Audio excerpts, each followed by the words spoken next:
Hi everybody, welcome to my homestead and welcome to my channel. In this video I have a few emails to share. I copied and pasted them into this Google document just to, make sure not to share these people's email addresses, and one wants to remain anonymous. So we got this first one. Hi Jared, I'm sending you this information because I thought you might want to feature it in your channel. I would prefer to remain anonymous to the whole internet though. You can contact me if you have any questions. I just don't want to have my name published out there. I understand. I live in California in the Central Valley, to be precise, and every year all the stakes in our area provide service work on the vineyard owned by the church in Madera. The raisins produced by this effort are shipped all over the world for humanitarian purposes, and we feel it's a privilege to work in quote-unquote the Lord's vineyard, quite so literally. Yeah, you don't get much more literal than that. This year, however, we were informed that next year, 2023, will be the last time we'll be working in the vineyard, the way we have been doing for so long. They are changing and modernizing the way the raisins are produced, and our work there will not be necessary anymore. I found it particularly significant the way it was written on the Vineyard Facebook page, so I wonder if this is a subject you would want to cover. And so here's the link, and here it is. Let's go ahead and read it. Okay, it says, Harvest 2023 will be the last traditional harvest for the church's Madera Raisin Vineyard. And obviously, she's bringing this up just because you guys, I've heard from a number of you, and I myself have had these like little experiences where it's like the Lord can, or He does give you your own personal spiritual stories, experiences that kind of like point you toward the future, kind of give you a feeling for what's going on. And it would seem like the people here in these stakes are maybe kind of having this, thinking about how, hey, it's the end of the harvest. In other words, it's close to the second coming. Not that that's why they're changing, but that the Lord may have kind of choreographed this in a way that this would be on the minds of the people of these stakes, if that makes sense. So anyway, Harvest 2023 will be the last traditional harvest for the church's Madera Raisin Vineyard. The first 2 weekends of September will be our last time to cut and lay down grapes in paper trays. If you have ever come to help the harvest, please come back and help us again. We would love to have you there to feel your spirit and share in the joy of the work. After Harvest 2023, the vineyard is going to be transformed into something new vines, new trellises, new procedures, new family spaces, new landscaping, new parking. This is your official save the date, August 31st through September 2nd, and September the 6th through the 9th. I mean, just imagine like this, if it was an angel that was like saying this to you and talking about, the end of the harvest of souls, at least before the millennium begins. It's worded in a very interesting way, just like Anonymous said. Jacob 5:71, and the Lord of the vineyard said unto them, Go to and labor in the vineyard with your might. For behold, this is the last time that I will nourish my vineyard, for the end is nigh at hand. Yeah, it sounds like the poster of this also had this in mind. It's so cool. Here's a picture of it. Okay, let's go back to the email. Anonymous says, you can find more information about the vineyard in the Facebook group of Madera Raisin Vineyard. That's really cool. It's a very interesting thing to be happening right now. I really hope that within this next year, the harvest of souls before the millennium will be done, and that we can enter into the millennium. Hopefully this is a sign for things to come, and I'll bet it is. Okay, the next email, Elliot. Hello, Jared. I watch almost all your videos and quite enjoy them, though I am probably considered in the quote-unquote other camp in regards to how I think some things will play out. And you guys, I really don't mean to offend anybody, and I'm not going to be so bold as to say that I'm right, because I don't know. You know, when it comes to these different subjects, the 144,000, the 10 lost tribes, the Antichrist, all these things.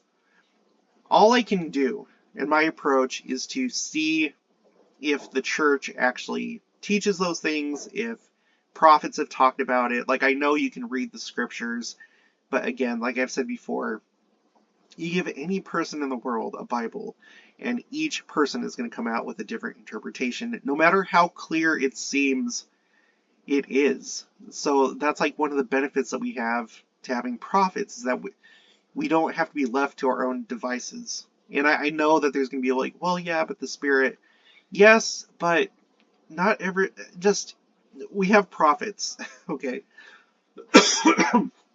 Anyway, I don't want to make anyone upset, and I'm sorry when I don't communicate in a nicer way, but sometimes I do have to say that I disagree, and no matter how nicely I say, people will be upset. Anyway, so I hope I haven't upset you, Elliot. I respect your point of view.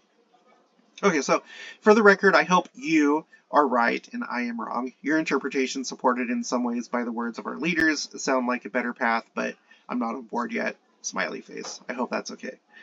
I don't know, Elliot. Just kidding. Nonetheless, as a fellow member of Christ Restored Church, and one who is watching with great anticipation for events that we both deem to be imminent, I want to share something really cool with you. There's a widowed lady in my ward who is in her early 70s. She is a scriptorian who teaches Institute and a very busy ordinance worker at the Logan, Utah temple. As the elders quorum president in the ward, I visited her once and felt the Spirit telling me to tell her that I feel that we as members of the church need to be striving urgently for the blessings of Zion.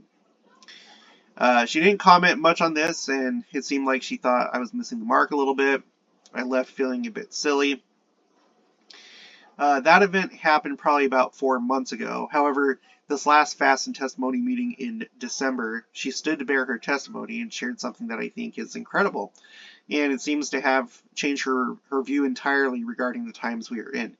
She stated that the ordinance workers in the Logan Temple have been receiving recurring trainings as of late, wherein they've been counseled that stakes in the Logan area will be working to get as many college-age adults to work as ordinance workers as possible. The sister and her fellow ordinance workers were counseled to really focus on these younger adults and helping them to understand the work to the best of their abilities and to work with their schedules no matter how inconvenient. Example, if the individual can only work part of a shift, just roll with it. The temple president clearly and emphatically stated that the reason for the effort is because these young adults will be the primary group to build New Jerusalem. Whoa. Whoa. And thus, they need a good understanding of temple work and officiating. The temple president then went on to tell the group that the older ordinance workers, may experience doubts about this, but they, the younger incoming workers, have been prepared and are ready for this special work. That is such a cool thing. Okay, let's move on. I was sitting in the very back of the chapel during her testimony and was giving myself whiplash from nodding my head so hard. It was such a treat to hear this. I know that coming from me, who heard it from another person who heard it from the temple president, is a bit removed, but I very much believe that she spoke the truth, and I felt it. I hope you can feel it too. Love you, brother. Love you, brother.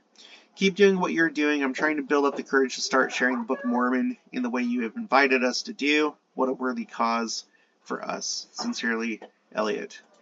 Thank you, Elliot. If you're new to the channel, what he's referring to is through a very interesting process, I came up with this challenge to share the Book of Mormon. It was based off of an email from Chelsea Newman, who pointed me to a talk by Elder Rasband talking about flooding the earth, and one thing led to another, and now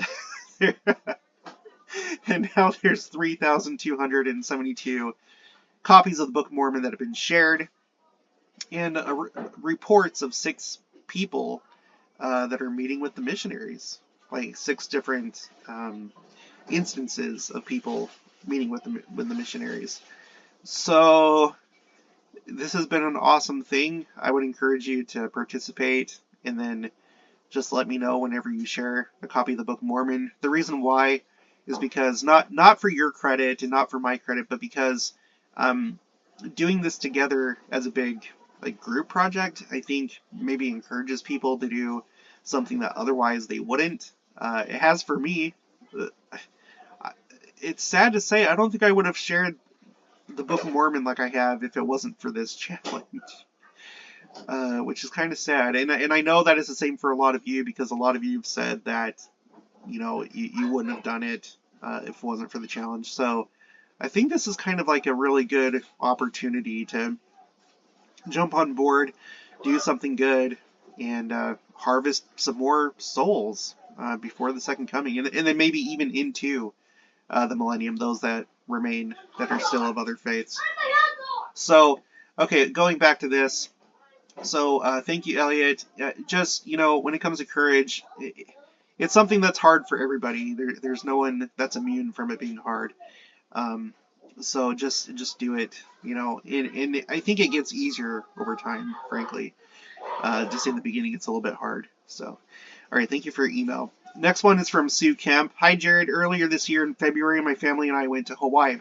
While there, we went, While there, we went to the Polynesian Culture Center. We went to the, my goodness, we went to the New Zealand area and listened to the program that was presented. Later, I saw the man that had done the New Zealand presentation. I told him I had been to New Zealand years ago with the Tabernacle Choir. He asked if it was in 1898. He asked if it was in 1989. I said it was. He said he heard our program there. He asked if I had seen the Maori presentation there. I said I did. He said that he was a dancer in it. We remarked what a small world it was that we had the joint experience so many years ago. Later, he approached me with a woman at his side, which he introduced as his wife. He said to her, pointing to me, quote, "This is the woman I was telling you about." She told me that she wasn't a member of the church in 1989, but had heard us singing there. She said she was absolutely overwhelmed with our music. She said she didn't have words to describe what she felt when we sang. She began to investigate the church because of what she felt, and soon was baptized. She was later married in the temple and has been an active member of the church ever since. And she and her husband were serving as missionaries in the Polynesian Cultural Center. It was so fun to have that exchange with these good people. I think the Tabernacle Choir has been very much used by the Lord to share his light and love with many throughout the world. Sue Kemp. Yeah, she is saying this because in a previous video, we were talking about how there's been changes that have been made to the Tabernacle Choir, and they have upcoming plans in a different way that they're going to operate, and they're going to focus on the choir being used essentially for missionary work, for exposure to as many people as possible. And here's an example of how the choir has brought people to Christ, which is something that I don't think I ever would have thought about before reading that church news article and then hearing stories like this. Although it's funny because I'm now just remembering on my mission in Spain, we were teaching a Nigerian family, and my parents or somebody, maybe it was my grandma, sent me a Tabernacle Choir CD that I could listen to on the mission, and I had the feeling to give it to this Nigerian family. They were Christian, and it had that same effect. It made a difference. They ended up getting baptized. It was a mom, a dad, and then a little boy and a little girl. They got baptized, and that was part of it. Was that CD? And I think specifically, if I remember right, it was like I think it was a Christmas CD of the Tabernacle Choir, but they listened to it, and then the father, he was kind of the one that had to be convinced to join the church. Yeah, he had like a dream, and in his dream he, heard the music, like similar music to the CD, and it just like really impacted him, and then they got baptized. So what an amazing tool the Tabernacle Choir is, and of course not just them, but just any other church production or even individual members that consecrate their time and talents toward sharing with others, because you never know the impact that it's going to have, especially when it's church related. So it could be a painting, it could be a song, it could be whatever, So, okay, well, I thank you three for your emails and these really neat stories. Man, this one about, getting the younger workers ready for New Jerusalem, that's pretty incredible. The temple president clearly and emphatically stated that the reason for this effort is because these young adults will be the primary group to build New Jerusalem. Wow. Wow, wow, wow. Okay, I hope you guys enjoyed this. If you haven't already, please make sure to subscribe, like this video if you liked it, leave your thoughts and opinions down in the comments below. Also, make sure to share this, and I will talk to you guys later.